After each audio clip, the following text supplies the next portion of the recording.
आपने अब तक इंसानों की हार्ट सर्जरी के बारे में सुना होगा, मगर आज हम आपको जानवर में कुत्ते की हार्ट सर्जरी के बारे में जानकारी देंगे कि किस प्रकार माइक्रो सर्जरी के तहत कुत्ते की हार्ट सर्जरी की गई और उसकी जान बचा ली गई।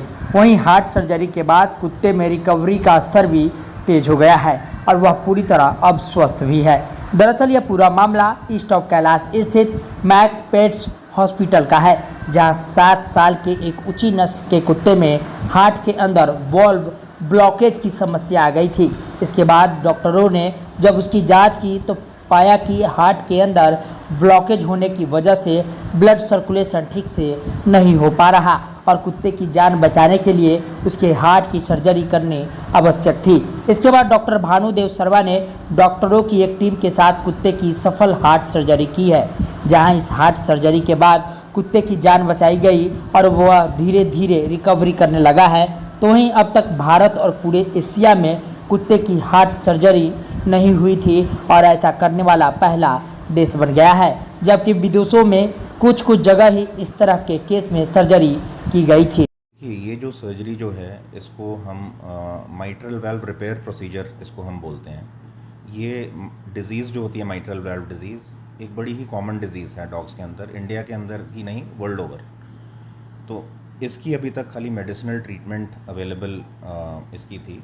Open heart repair of mitral valve disease भी एक ऑप्शन है, बड़े लिमिटेड सेंटर्स पे है वर्ल्ड ओवर। एक जापान में सेंटर है, एक रॉयल वेटनरी कॉलेज लंदन के अंदर है, वहाँ पे की जाती है, बट वो एक ओपन हार्ट प्रोसीजर है।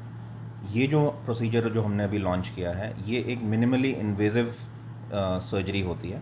इसमें हम पेशेंट को जनरल एनेस्थीसिया देने के बाद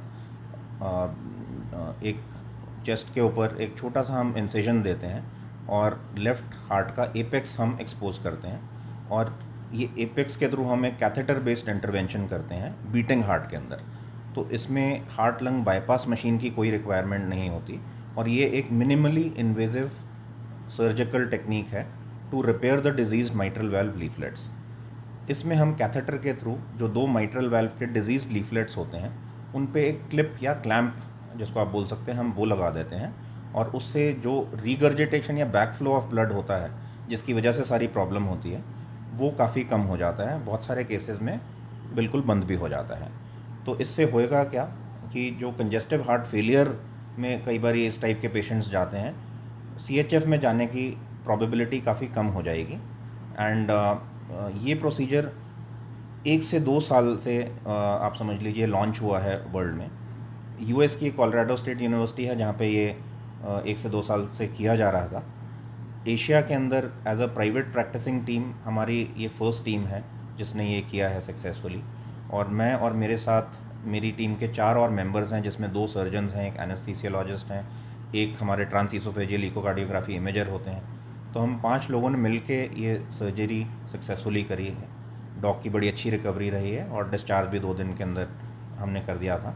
एंड इस प्रोसीजर से मुझे उम्मीद है कि फ्यूचर में dogs who are suffering from this mitral valve disease उनको काफ़ी बेनिफिट मिलने वाला है। जो मेडिसिनल ट्रीटमेंट है उसमें भी गलत नहीं होता कुछ, बट वो आपका एक डिले करने का तरीका होता है। That is a way to delay the onset of the symptoms और onset of the congestive heart failure. ये एक थोड़ा सा आप कह सकते हैं कि ज़्यादा क्यूरेटिव ऑप्शन है एंड एक मिनिमली इन्वेजिव सर्जिकल ऑप्शन है। हाइब्रिड सर्जरी मेथड से हम करते हैं इसको। सो इस सर्जरीज की लॉन्च से एंड इंट्रोडक्शन से फ्यूचर में इस डिज़ीज़ से जिन डॉग्स को सफरिंग हो रही है उनको काफ़ी बेनिफिट मिलने की उम्मीद है।